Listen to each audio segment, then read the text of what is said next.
주님의 이름으로 우리 그레이스 교회에 오신 모든 성도님들 환영하고 축복합니다. 환영하고 축복합니다. 우리 좌우에 계신 앞뒤에 계신 분께 인사하겠습니다. 환영하고 축복합니다. 환영하고 축복합니다. 예수님의 이름으로 환영하고 축복합니다.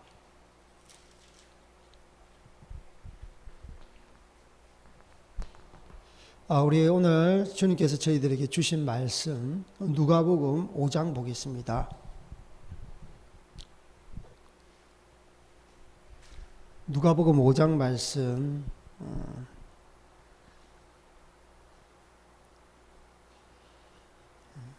1절에서 11절까지 1절에서 11절까지 우리 다 같이 한 목소리로 읽겠습니다. 시작.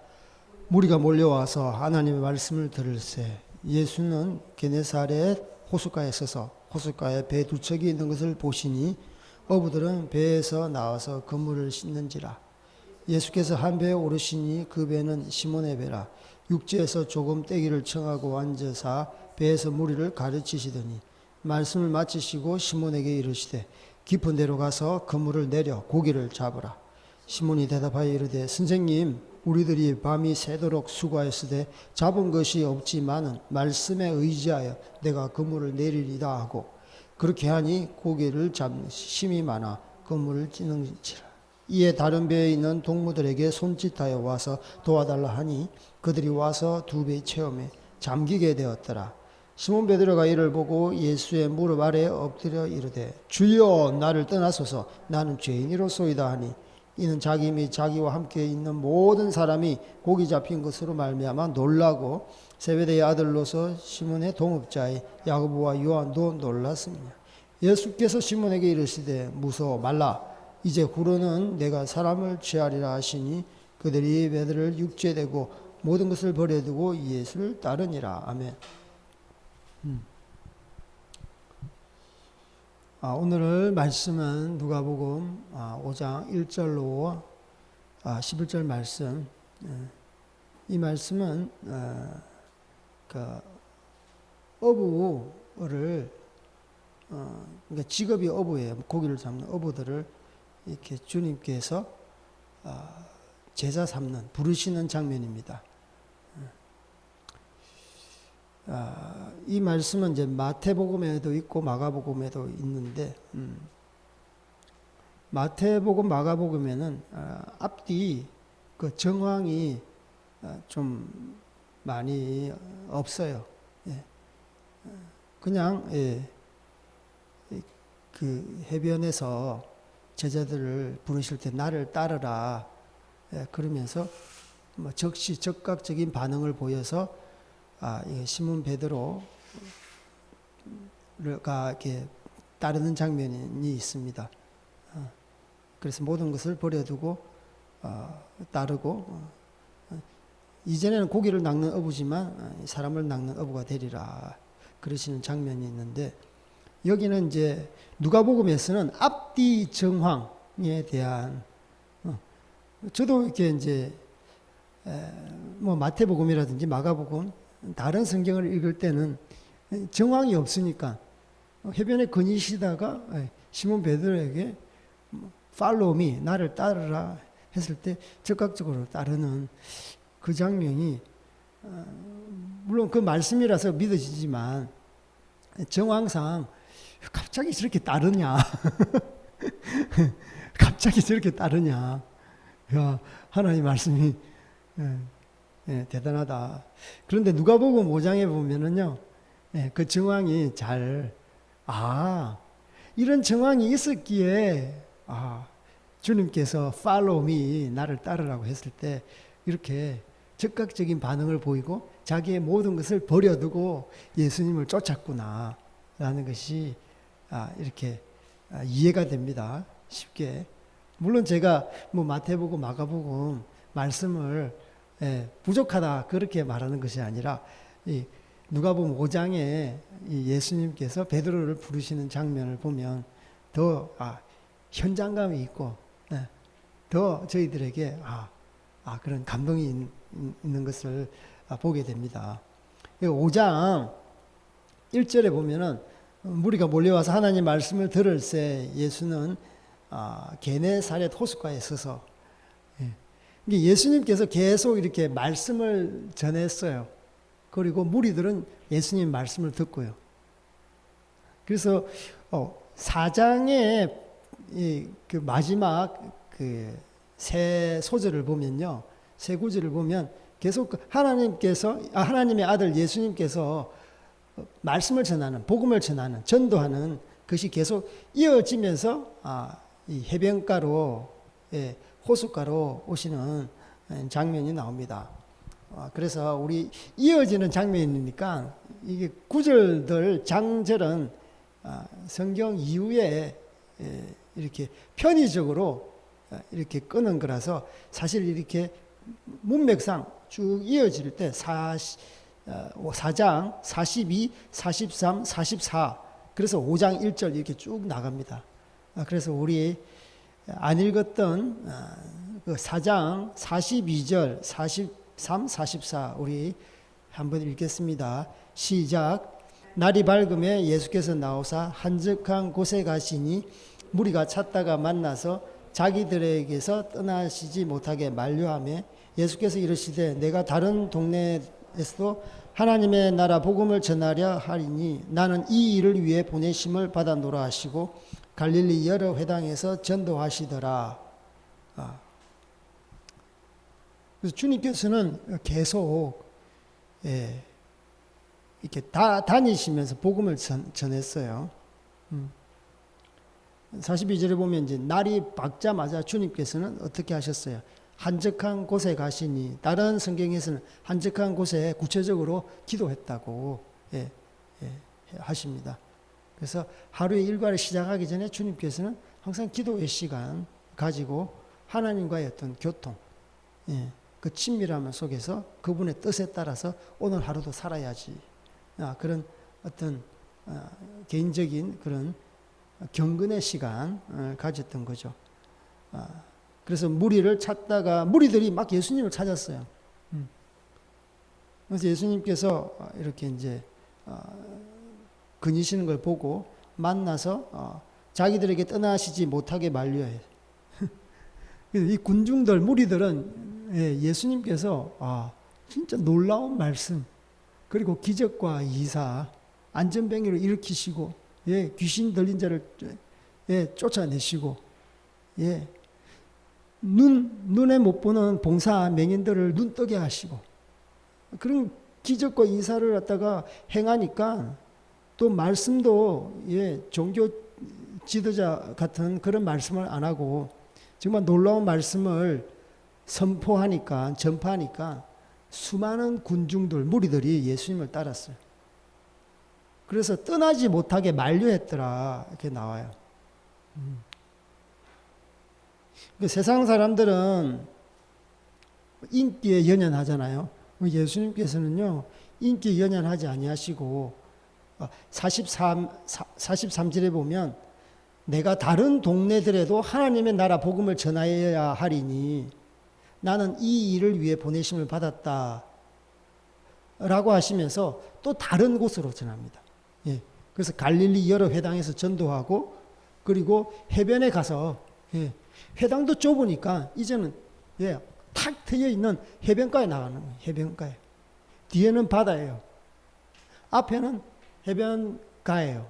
그래서 뒤에 우리가 읽었듯이 배 위에 올라서서 해변가에 앉아 있는 많은 무리들에게 하나님의 나라를 설교하시고 말씀하시는 거죠. 그래서 이걸 보면서 주님께서는 말씀사에게 아주 올인하셨다. 예수님 자체가 말씀이잖아요. 중국말로 따오청로슨 성육신 말씀이 육신이 되어 이 땅에 오신 거예요.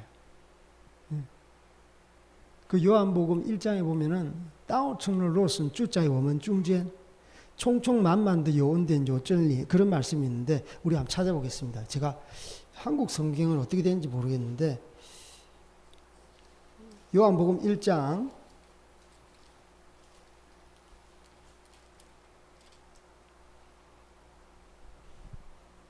예, 14절이네요. 14절.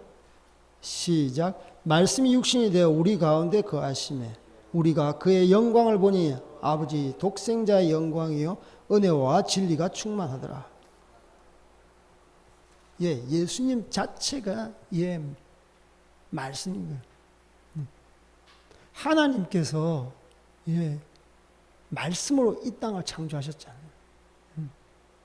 사람들의 말씀이 아니야. 하나님의 말씀은 살아 움직이시는 말씀.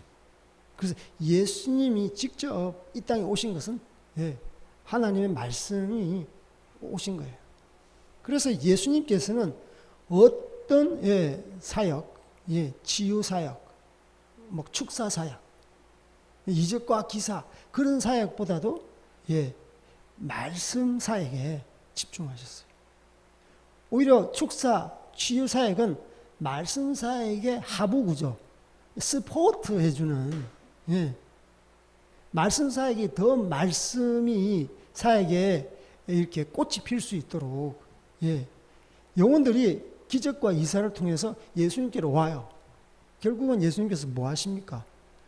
말씀으로 가르칩니다.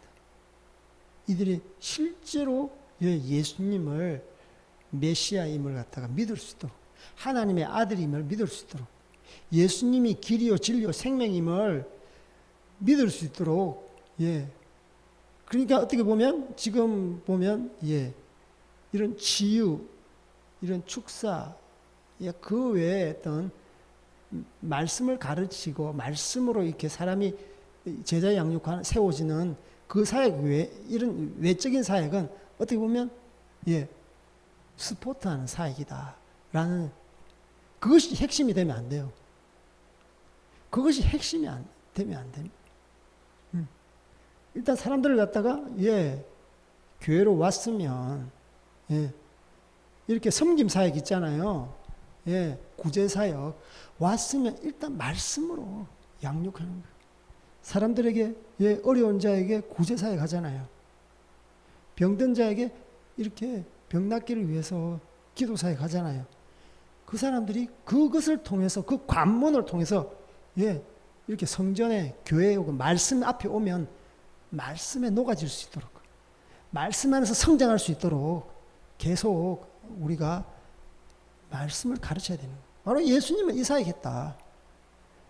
예, 이 동네 저 동네 두루도로 다니면서 사람들이 막 인기가 너무 많았어요. 만류하잖아요. 요즘 K-팝 예, 가수들 막 공항에서 입국할 때 예, 출국할 때 막 문전성시를 이루잖아요. 예, 조금만 인기가 있어도 예, 시장에서 장도 제대로 못 본다 그러더라고요. 예수님이 더했으면 덜하지는 않을 정도로 그만큼 인기가 하늘을 치솟았어요. 그러나 예수님께서는 예, 그들이 아무리 붙잡아도 예수님은 거절하시면서 내가 다른 동네에서도 하나님 나라의 복음, 말씀을 전하여야 하리니 나는 이 일을 위해 보내심을 받았노라. 분명한 목적, 예수님께서 이 땅에 오신 목적을 이야기합니다.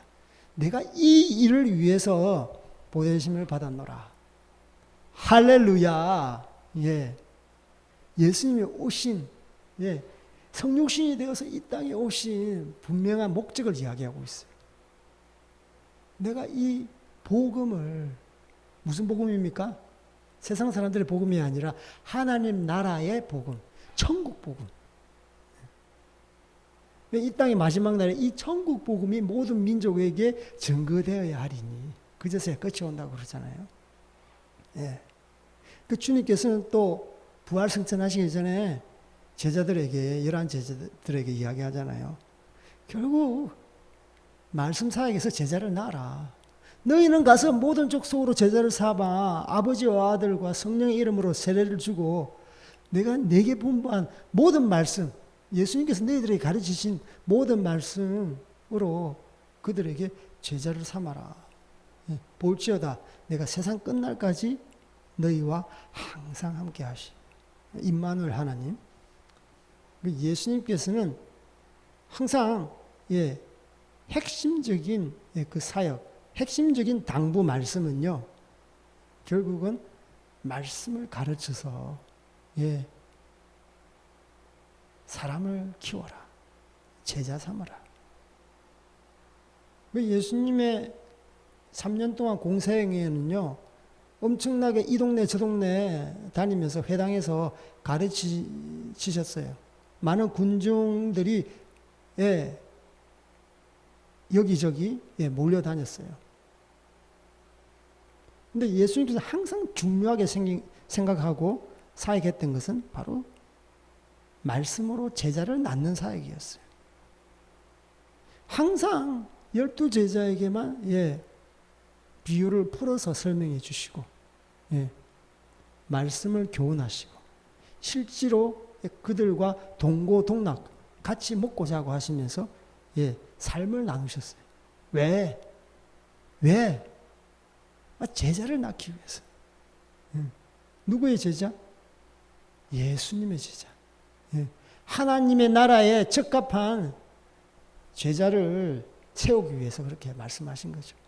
그래서 나는 이 일을 위해서 보내심을 받았다. 분명한 자기 정체성에 대해서 이야기하는 거예요.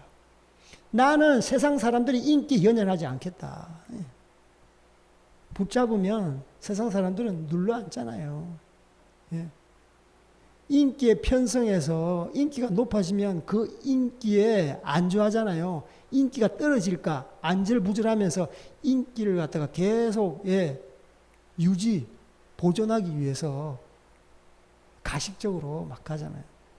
그런데 예수님께서는 절대 인기 그거 거품에 불과해. 하나님의 사람은 복음에 집중해야 되는 거죠.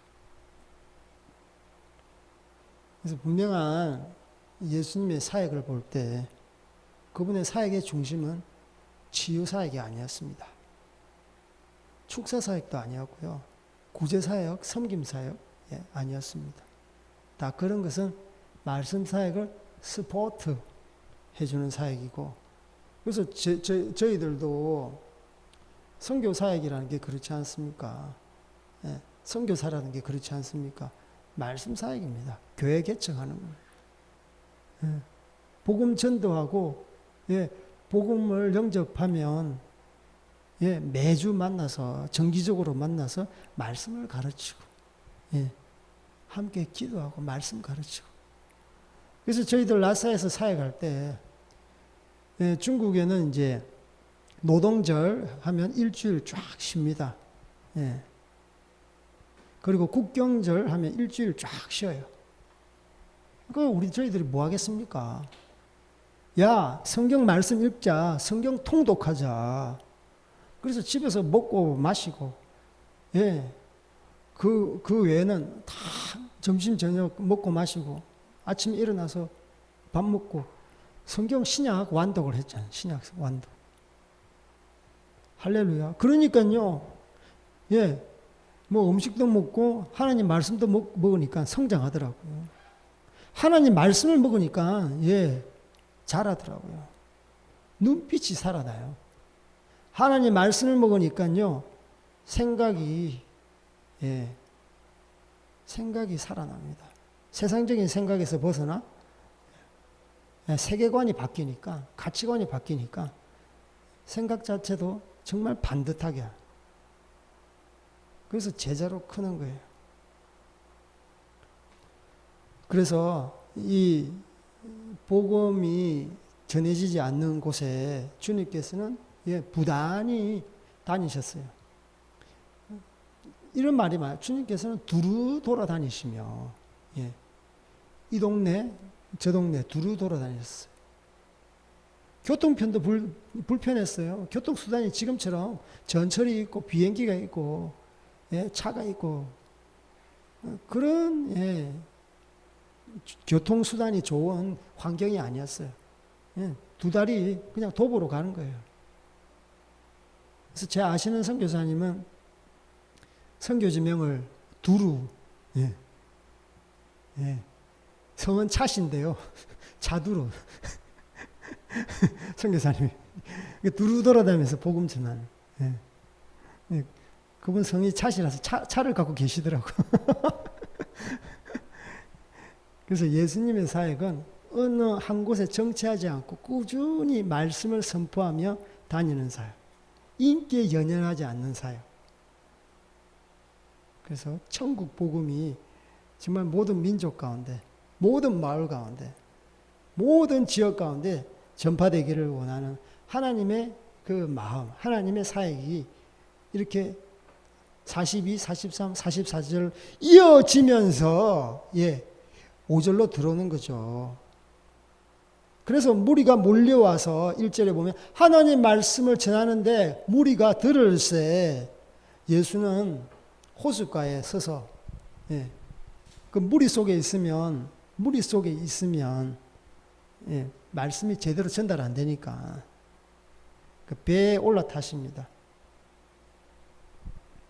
우리 2절, 3절 시작. 호숫가에 배 두 척이 있는 것을 보시고 어부들은 배에서 나와서 그물을 씻는지라. 예수께서 한 배에 오르시니 그 배는 시몬의 배라. 육지에서 조금 떼기를 청하시고 앉으사 배에서 무리를 가르치시더니 그 배 두 척이 있는데 예수님께서는 한 배에 올랐어요.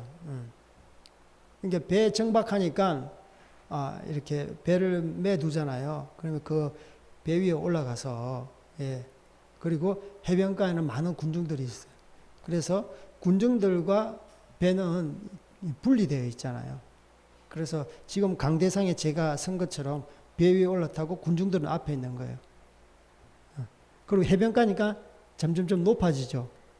그러니까 완전히 군중들이 말씀을 이렇게 잘 들을 수 있도록. 또 바람도 해변에서 육지로 불어오잖아요. 그러니까 말씀을 증거할 때 마이크가 없었어요. 그러니까 바람을 타고 이 음성은 전달되거든요. 그러니까 완전히 자연적으로 잘 설계된 하나의 예술의 전당이라고 할까? 음성이 잘 전달돼요. 그래서 배에 올라타서 주님께서는 말씀을 가르치시는 거예요. 그 예수님께 제자로 부름받은 베드로와 야고보와 요한도 함께 그 말씀을 들었다는 거죠. 그물을 씻으면서, 그물을 기우면서, 그물을 정지정돈하면서, 일도 하면서 기로는 예수님의 천국 복음 말씀을 들었던 거죠. 그래서 우리 4절 시작. 말씀을 마치시고 시몬에게 이르시되 깊은 데로 가서 그물을 내려 고기를 잡으라.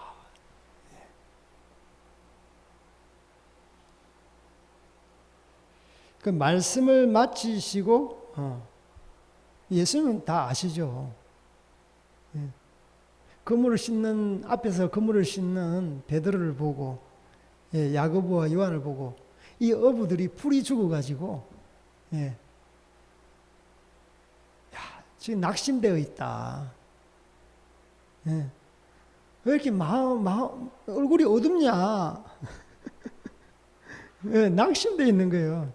세상에서 막 실패자들 보세요. 얼굴에 그냥 그늘이 쫙 깔려 있잖아요. 이 얼굴이 똥 씹은 표정. 그리고 예수님 말씀을 듣고 예수님의 말씀을 마치시면서 깊은 데로 가서 그물을 내려 고기를 잡으라. 5절에 보면 시몬이 대답하여 이르되 선생님 우리들이 밤이 새도록 수고하였으되 잡은 것이 없지만은 말씀에 의지하여 내가 그물을 내리리이다 하고 예수님께서는 아셨어요. 그들이 왜 얼굴이 어두운지, 왜 그들이 낙심해 있는지. 그것은 밤새도록 온라이트 해가지고 바닷가에 가서 고기를 잡았는데 한 마리도 고기를 잡지 못하고 돌아왔다요.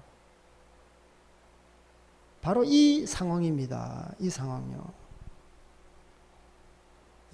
온라이트 했는데 건진 게 아무것도 없어요. 밤샘 작업했지만 아무런 수확도 못한 실패자, 루즈, 지금이라 말하는 인생의 실패자와 같이 그렇게 낙담해 있는 거예요. 마태복음 11장 28절에 보면 수고하고 무거운 짐진 자들아 다 내게로 오라. 내가 내게 쉼을 주리라. 주님께서는 이들에게 진정한 쉼을 주고 싶었어요. 그들이 라쿠 중단다. 그러니까 수고하고 무거운 짐으로 인해서 밤새도록 일했는데 아무런 고기도 잡지 못한 그들의 실정을 보고 주님께서도 마음 아파하셨어요. 예. 그래서 주님께서는 베드로에게 말합니다. 깊은 데로 가서 그물을 내려 고기를 잡으라고. 깊은 데로 가서. 근데 그들은 예수님의 말씀에 순종합니다.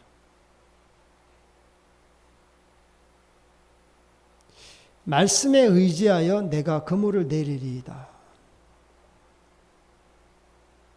이 말씀을 보면서 참 하나님 말씀에 순종한다는 것이 얼마나 귀하지만 어려운 건지, 귀하지만 어려운 건지. 사실 어부 베드로는요, 사실 고기잡이 전문가입니다. 고기잡이 전문가예요. 깊은 데로 가서 그물을 안 내렸겠습니까? 야, 물길이 이렇게 온다. 그러면 이 시각에 여기에 고기가 모일 것이다. 물고기가 모일 것이다. 이런 날씨, 기상 변화. 그러면 여기보다 여기. 어부는요, 진짜 고기 잡는데 전문가입니다. 그런데 예수님께서 깊은 데로 가서 그물을 내리라고. 근데 베드로는요, 순종합니다. 말씀에 의지해서 내가 그물을 내리리이다. 이 말씀은요, 무슨 뜻이냐 하면, 밤새도록 수고했던 것. 그때는요, 자기의 말에 의지해서 그물을 내렸어요. 자기의 경험, 자기의 지식, 어떤 자기의 뜻에 의해서 그물을 내렸지만 주님께서 말씀하실 때 이제는 당신의 말에 의지해서 내가 그물을 내리겠습니다. 제 뜻에 의지해서 밤새도록 수고했지만 아무런 고기도 잡지 못했어요. 이제는 당신의 말씀에 의지해서 내가 그물을 내려보겠습니다. 순종하겠습니다. 이 말씀입니다. 이제는 주님 말씀은 내 뜻대로 했지만 이제는 당신의 말씀에 순종하겠습니다. 혹시 여러분 우리의 삶 가운데 여러분의 뜻에 따라서 공부하고 있지 않습니까? 여러분의 뜻에 따라서 직장생활하고 있지 않습니까? 인간관계하고 있지 않습니까? 경제활동하고 있지 않습니까? 밤새도록 수고했지만 여러분 빛에 쪼들리고 있습니까? 마이너스. 밤새도록 공부했지만 자기가 기대하지 않는 성적이 나옵니까? 이 분명한 하나님 말씀 앞에 돌아와야 돼요. 하나님 말씀에 순종해서 제가 공부하겠습니다. 하나님 말씀에 의지해서 내가 이 땅 가운데서 살아가겠습니다. 그래서 예수님께서는 이걸 귀하게 여기신 거예요. 순종하는 자를 통해서 주님께서는 역사하시는 거예요. 그래서 말씀에 의지해서 그물을 내릴 때 어떤 일들이 벌어지는지 우리 16절, 17절 우리 읽겠습니다. 시작. 그렇게 하니 고기를 잡은 것이 심이 많아 그물이 찢어지는지라. 이에 다른 배에 있는 동무들에게 손짓하여 와서 도와달라 하니 그들이 와서 두 배 채움에 잠기게 되었더라. 어떻게 됩니까? 결과적으로 엄청난 물고기가 잡힌 거예요. 그물이 찢어질 정도로. 다른 배에 있는 동물들에게 좀 도와달라. 예, 이제는 도움을 요청할 정도로 그 정도로 엄청난 양의 물고기가 그물에 걸려든 거죠. 그래서 그들이 와서 두 배, 한 배도 부족해서 두 배의 체험에 예, 잠기게 되었더라. 잠길 정도가 되었. 잠겨버리면 안 되죠. 예, 잠길 정도로 그렇게 수북하게 고기가 잡혔다는 것을. 그렇기 때문에 하나님 말씀에 순종했을 때 우리가 얼마나 많은 축복을 받는지를 이 베드로를 통해서 우리가 알 수 있는 것이죠. 그래서 이제 그 뒤에는 이제 주님께서 뒷 말씀은 예수님께서 베드로를 새로운 어떤 부르심을 통해서 이제 부르시는 그런 장면입니다. 8절에 보면 우리 시작. 시몬 베드로가 이를 보고 예수의 무릎 아래 엎드려 이르되 주여 나를 떠나소서 나는 죄인이로소이다 하니. 그 엄청난 물고기를 잡고 나서 베드로는요 어떤 반응을 보입니까? 너무 좋다, 너무 기쁘다 그런 반응이 아니라 여기 보면 바로 예수님 앞에서 부복해버립니다. 무릎 꿇고 아래 엎드려 버립니다. 무릎 꿇고 엎드려 버려요. 그 한다는 소리가 주여 나를 떠나소서. 예수님 제대로 만난 사람들의 반응입니다. 그러니까 앞절에 어떤 반응입니까? 많은 군중들은요 말려요. 예수님 가지 마십시오 만류합니다. 근데 뭐요? 주님 나를 떠나소서. 베드로는요 예수님의 엄청난 능력과 그 권세 앞에서 이게 바로 제대로 된 반응이에요. 군중들은 뭐 몰라요. 예수님이 그냥 우리의 일상생활 가운데 윤택하고 행복하게 해주는 어떤 사람, 위인 정도. 그러나 베드로는 아는 거죠. 이거는 사람이 아니다. 신적인 존재다. 이야, 그냥 이집과 기사 놀랄 만한 게 아닌 거예요. 자기한테는. 내가 물고기 잡는데 전문가인데, 내보다 잘하는 사람이 있으면 나와봐라 그래, 해. 이 정도로 이 고기 잡는 분야에 대해서는 자기가 1인자인데 예수님께서 깊은 곳으로 가서 그물을 내려라 했더니 그 말씀 한번 순종하고 그물을 내렸더니 그물이 찢어질 정도로 2배 가득 수북하게 쌓았잖아요. 이 기적을 통해서 베드로는 진짜 예수님께서 하나님의 아들 메시아라는 것을 직감적으로 이건 사람이 아니다. 그래서 주여 나를 떠나소서 나는 죄인이로소이다. 따라다니는 무리들과 완전히 다른 반응. 그렇습니다. 예수님을 제대로 만난 사람은요, 자기가 얼마나 연약하고 죄인이고 교만한지 죄인인지를 이렇게 느끼는 거죠. 그래서 예수님 앞에서 그냥 무릎 꿇는 것도 부족해서 엎드려지는 거예요. 강렬한 예수님의 그 능력 앞에 자기는 너무 미약하고 나약하고 보잘것없고 죄인 중에 죄인인 것을 이렇게 느끼면 그냥 엎드려지는 거예요. 나는 없습니다. 주님만 있습니다. 나는 없습니다. 당신 뒤로 따라가기에도 제가 부족합니다. 바로 이것이 이 표현입니다. 주님 나를 떠나소서 나는 죄인이로소이다. 자기를 아니까 진짜 예수님만 높이고요. 자신을 철저하게 낮추는 베드로의 신앙 고백입니다. 사실 여기서부터 베드로는 신앙 고백이 시작되는 거예요. 나중에 이제 복음서에 보면 신앙 고백을 하잖아요. 주는 그리스도시요 살아계신 하나님의 아들이냐. 베드로는 참 신앙 고백을 아주 잘해요. 바로 처음에도 그래요. 예수님이 이게 했던 말, 주님, 나는 나를 떠나십시오. 나는 진짜 철저한 죄인입니다.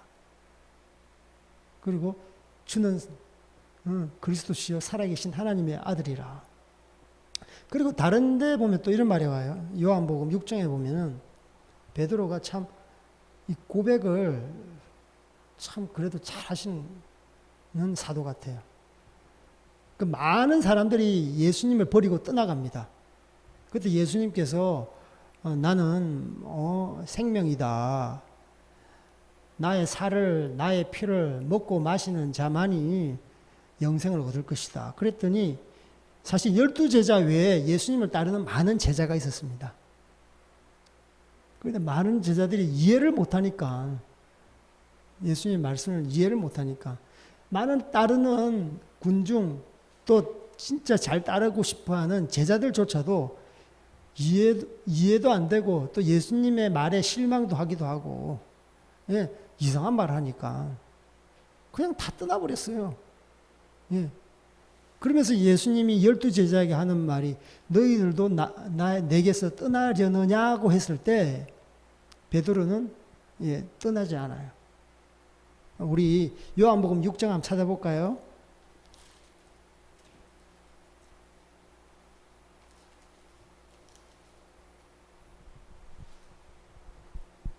(6장) 66절에서 67, 68절 69절까지 요한복음 6장 66에서 69절 시작. 그때부터 그의 제자 중에서 많은 사람들이 떠나가고 다시 그와 함께 다니지 아니하더라. 예수께서 12제자에게 이르시되 너희도 가려느냐? 시몬 베드로가 대답하여 주여 영생의 말씀이 주께 있사오니 우리가 누구에게로 가오리이까? 우리가 주는 하나님의 거룩하신 자이신 줄 믿고 알았사옵나이다. 여기까지. 바로 베드로의 이것도 신앙 고백입니다. 절제절명의 그 위기 속에서 예수님께서 12제자에게 너희들도 나에게서 떠나려고 하느냐 그랬을 때 베드로가 탁 서면서 당당하게 하는 말, 주여 영생의 말씀이 주께 있사온데 우리가 누구에게로 가오리이까? 주님은 하나님의 거룩하신 분이십니다 라고 신앙 고백을 이렇게 합니다. 그래서 베드로의 이렇게 점점점 성숙해지는 신앙 고백을 보면서 처음부터 예수님을 제대로 만났다는 것이죠.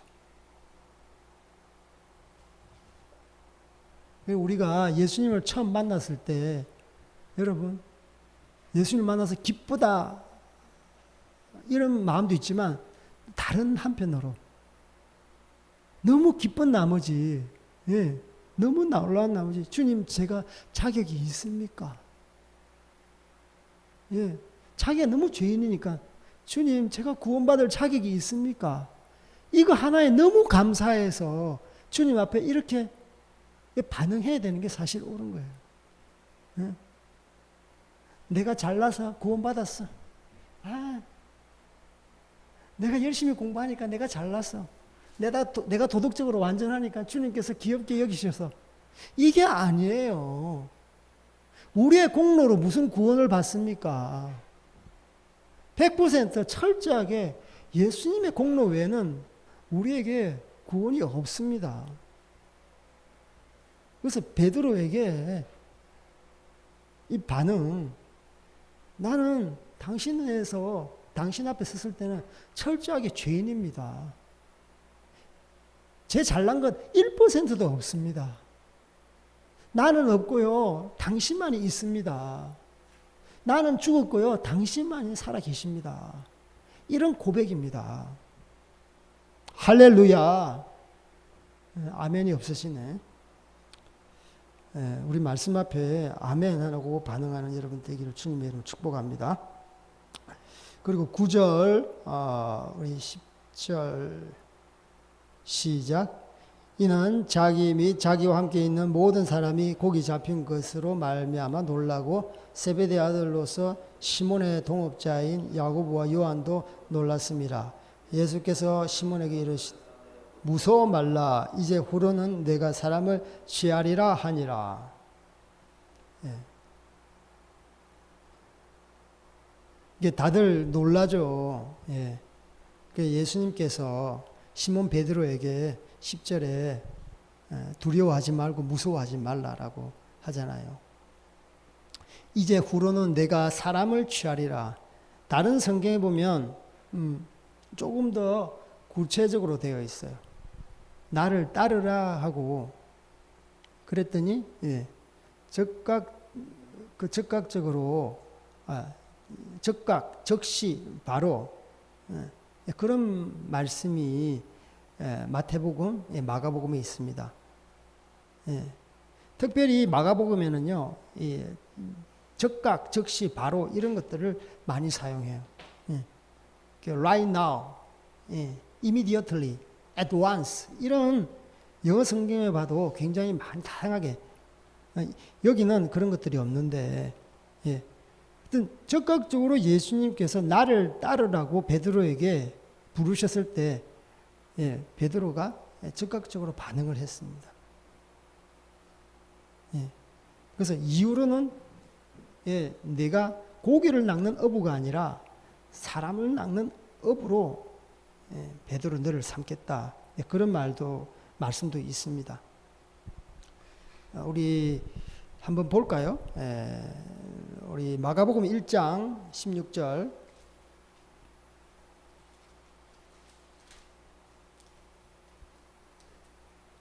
1장 16절,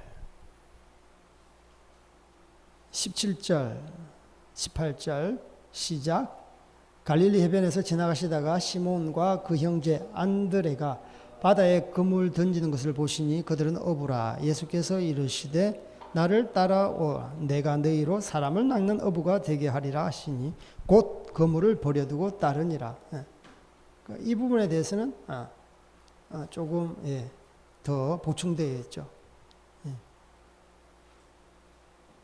나를 따라오너라. 내가 너희로 사람을 낚는 어부가 되게 하리라. 여러분 이거 생각해 보셨습니까? 어부랑 낚시꾼의 어떤 차이점. 어부랑 낚시꾼, 고기를 낚는 사람입니다. 둘 다 고기를 낚는 사람이에요. 여러분 생각으로는 다른데 잘 말로 표현이 안 되죠. 어부는 뭡니까? 직업입니다. 직업. 직업이에요. 직업. 그 낚시꾼은 뭐예요? 직업이 아니고 취미생활, 레저 활동이죠. 이게 다릅니다. 본질적으로. 그러니까 직업이니까 뭡니까? 자기의 생계를 유지시키기 위해서 집안의 자녀들, 집안 사람들을 근사하기 위해서 밤낮으로 수고를 해야 돼요. 그게 바로 어부의 사명입니다. 사명. 근데 낚시꾼은 뭡니까? 날씨가 흐리고 자기 몸이 좀 찌뿌둥해. 그러면 오늘 낚시 안 해. 다음에 날 좋으면 하지. 야, 오늘 친구한테 전화가 왔네. 오늘 영화 보러 가자. 오늘 자기 등산하러 가자. 그러면 오늘 가려고 했는데 오늘 낚시 안 해. 그러니까 수입엔 자기 마음대로 취소하고 기분 내키는 대로 하는 게 바로 낚시 레저 활동이잖아요. 근데 어부는요 상관없어요. 주변 환경과 상황에 상관없어요. 자기 몸이 좀 찌뿌둥해도 먹여 살려야 되니까 자기 직업이니까 바닷가에 나가는 거예요. 그리고 하나 더 중요한 건 어부는요 깊은 곳을 향해 나갑니다. 근데 레저 활동하는 낚시꾼은요 근해 아니면 육지에서 이렇게 낚싯대를 들이우고 그렇게 물고기를 낚죠. 위험하지 않습니다. 그런데 원해 깊은 곳까지 가려면 몇 시간 배를 타고 바다의 깊은 곳까지 가는 거죠. 때로는 위험합니다. 갑자기 돌풍이 칩니다. 기상 변화가 시시각각 변해요. 그래서 이 다른 거예요. 그래서 예수님께서 베드로를 부르실 때 예전에는 물고기를 낚는 어부지만 지금은 뭡니까? 사람을 낚는 어부. 네가 하고 싶으면 하고 말고 싶으면 말고 이게 아니에요. 내가 정말 그때 어부였던 것처럼 이제는 정말 영혼을 구원하는 어부로 살아라. 여기 보면 무서워하지 말라. 이제 후로는 내가 사람을 취하리라. 이전 것은 지났으니 보라 새 것이 되었도다. 이제 후로는 너는 새로운 삶을 살게 될 것이다. 그게 뭡니까? 내가 사람을 취하리라 이 말씀입니다. 여기 취한다는 말은 뭐냐면 뭘 이렇게 취한다, 잡는다 이게 아니라 원래 헬라어 그 의미를 보면 위험에서 생명을 건져낸다라는 뜻입니다. 어떤 사람이 위험에 빠졌잖아요. 거기서 그들의 생명을 건져내는 거예요. 구출하는 구조의 의미입니다. 앰뷸런스 삐오 하면서 사람을 구조하러 가잖아요. 골든 타임을 넘기면 안 되잖아요. 똑같은 의미. 사람을 취한다는 말은 사람을 위험에서 생명으로 건져낸다는 구원의 의미입니다. 구원. 그래서 너는 이제는 고기를 잡는 사역이 아니라 이제는 사람의 생명을 구원하는 자로 살게 하겠다. 그래서 조금 전에 이야기했던 것처럼 낚시꾼과 어부 완전한 차이가 있습니다. 생명을 걸고 해야 되는 것이 바로 어부의 삶이듯이 이 말씀을 전하고 영혼을 구원하는 사역은 목숨 걸고 해야 되는 것이죠. 저희들 동료 선교사님 중에서 많은 사람들이 선교지에서 목숨을 잃습니다. 특별히 제가 엄청나게 내리에 기억나는 선교사님이 계신데 아프가니스탄 아시죠? 그 막 탈레반들 있고 무정부 상태. 정부가 있어도 내전이 치열하고 정부군과 이렇게 싸움.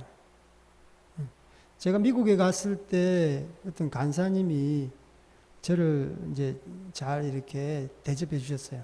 제가 그 간사님 집에서 2박 3일 동안 먹고 잤는데 그 간사님이 선교단 제 간사님이었는데 그 간사님이 그 선교사로 파송된 곳이 아프가니스탄입니다. 이제 제가 티베트에서 선교했을 때 제가 소식 듣기로는 아프가니스탄에 선교사로 파송되었다. 그런데 파송된 지 2년도 안 됐을 거예요. 제가 비보를 접했어요. 거기서 순교하셨다고.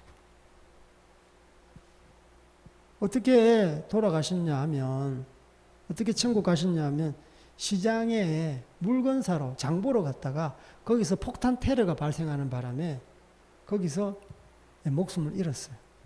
물론 직접적으로 복음을 전한다거나 예배를 드린다거나 그런 사고는 아니지만 선교사의 전 삶은 사실 선교사이라고 말할 수 있습니다. 일단 목숨 걸고 그 땅에 갔잖아요. 한국 사람이면 비자가 안 나오는데 물론 그 사람이 인이지만 미국 국적을 갖고 있기 때문에 아프가니스탄 선교사로 파송되어 갔던 거죠. 그래서 2년도 채 안 되어서 그렇게 테러를 당했습니다. 그래서 얼마나 가슴이 아픈지 모르겠어요.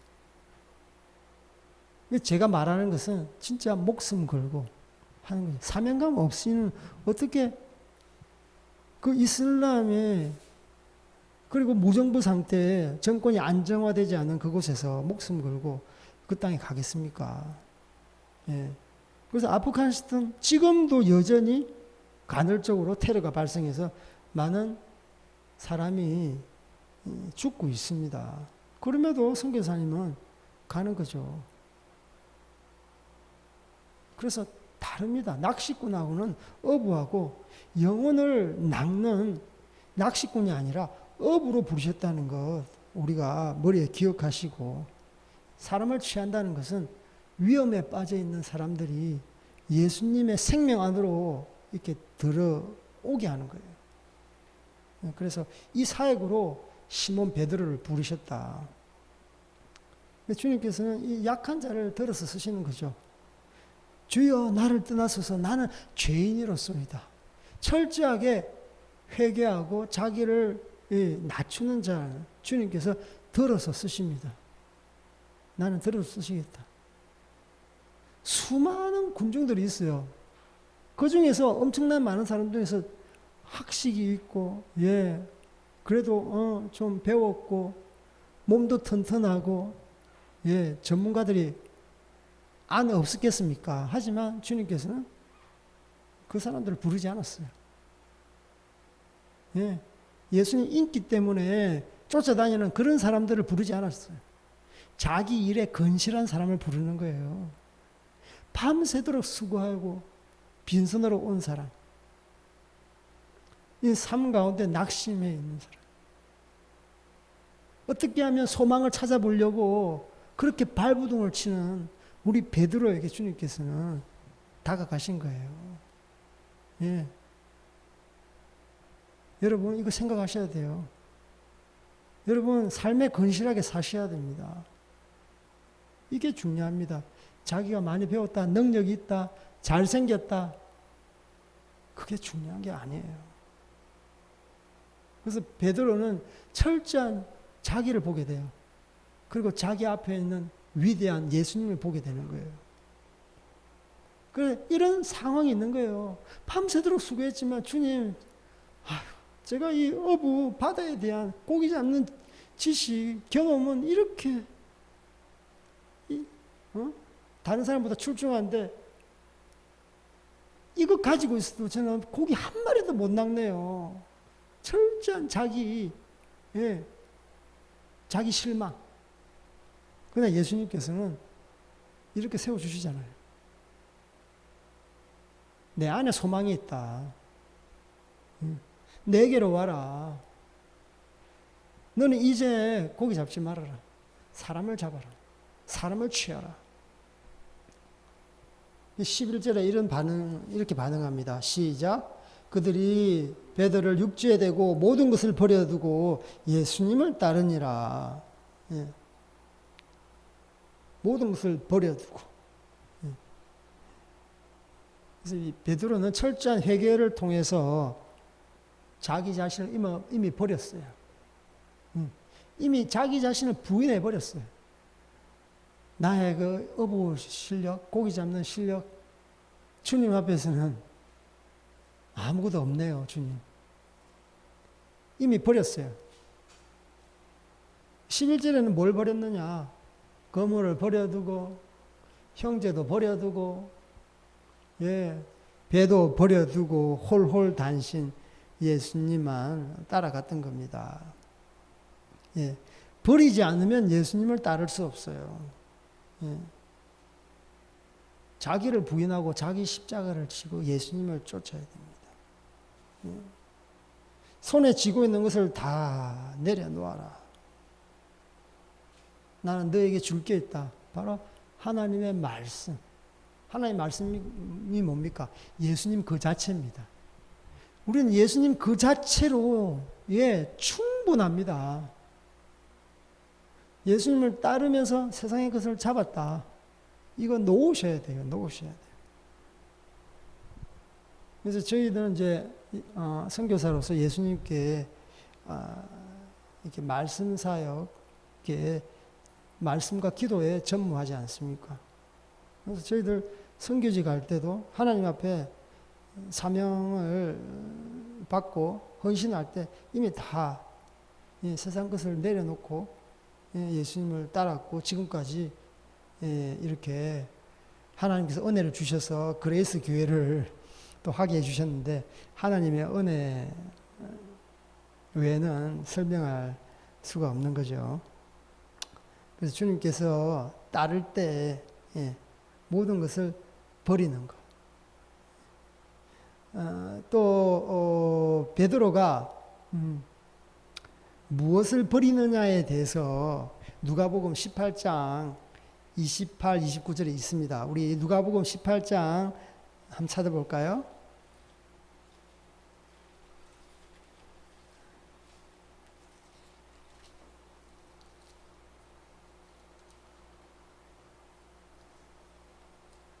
누가복음 18장 28, 29 시작. 베드로가 여짜오되 보옵소서 우리가 우리의 것을 다 버리고 주를 따랐나이다. 이르시되 내가 진실로 너희에게 이르노니 하나님의 나라를 위하여 집이나 아내나 형제나 부모나 자녀를 버린 자는 현세 여러 배를 받고 내세 영생을 받지 못할 자가 없느니라 하신. 베드로가 고백하잖아요. 우리가 다 버리고 주님을 따랐습니다. 그런데 주님께서는 더 요구하시는 거죠. 진실로 너에게 이른다. 하나님 천국을 위해서, 하나님 나라를 위해서 집, 아내, 형제, 부모, 자녀 버린 자는 현세 여러 배를 받고 내세 영생을, 그러니까 현세와 내세의 복을 받겠다는 이런 말씀이시죠. 그래서 주님께서는 우리에게 엄청난 복을 주셔요. 버렸을 때 우리가 가난해지는 것이 아니라 더 부유해집니다. 예수님께서는 예수님을 통해서 너희들이 부하기를 원해요. 모든 것을 버려라고 했을 때 주님께서 이거 못 버려요. 이거 못 버려요. 주님 여기는 제발 말씀하지 마세요. 하지만 주님께서는 모든 것을 버려라. 그리고 나를 소유해라. 혹시 우리 마음 가운데 자녀가 영웅이 되어 있지 않습니까? 재물이 우리 마음 가운데 가득 차 있지 않습니까? 어떻게 우리가 두 주인을 섬길 수 있습니까? 이것을 중히 여기면 저것을 경히 여기고 저것을 중히 여기면 이것을 경히 여기고 두 주인을 섬길 수 없다고 주님께서는 말씀하셨어요. 그래서 세상을 가지고 버리지 않고 가지고 예수님을 따를 수가 없는 거예요.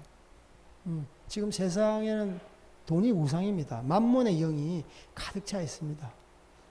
딱 사람을 보면 이 사람을 사귀면 내가 얼마 벌지? 딱 돈으로 다 계산을 하잖아요. 주판알이 다 돌아갑니다. 그래서 철저하게 예수님을 따를 때는 우리가 우리의 모든 것을 버릴 때 우리가 진정으로 이 현세에 그리고 앞으로 다가올 내세 부요한 복된 자로 살 수 있는 것이죠. 아멘. 제가 오늘 이렇게 5장 말씀 그리고 4장 마지막 부분 하면서 주님께서는 말씀사에게 올인하셨다. 그리고 예수님의 이 땅 가운데 오신 목적은 이 말씀을 전하기 위해서 오신 것이죠. 그리고 제자를 부르셨을 때 어떤 제자를 부르시는지 말씀하고 그리고 제자로 부름받은 자가 어떻게 행동해야 되는지 완전하게 버리고 예수님을 따랐을 때 하나님의 엄청난 축복이 있는 것을 말씀하고 있습니다. 예수님의 반응 우리가 또 배웠죠. 주여 나를 떠나소서 나는 죄인이로소이다. 이런 철저하게 주님 앞에 낮아지는 자가 예수님께서 일어나라. 나는 너를 쓰겠다. 라고 말씀하는 거죠. 그래서 우리가 정말 오늘 예수님 생각하시면서 정말 오늘 한 주간 또 주님 앞에 사시기를 주님의 이름으로 축복합니다. 우리 다 같이 기도하겠습니다. 하나님 아버지 감사합니다. 정말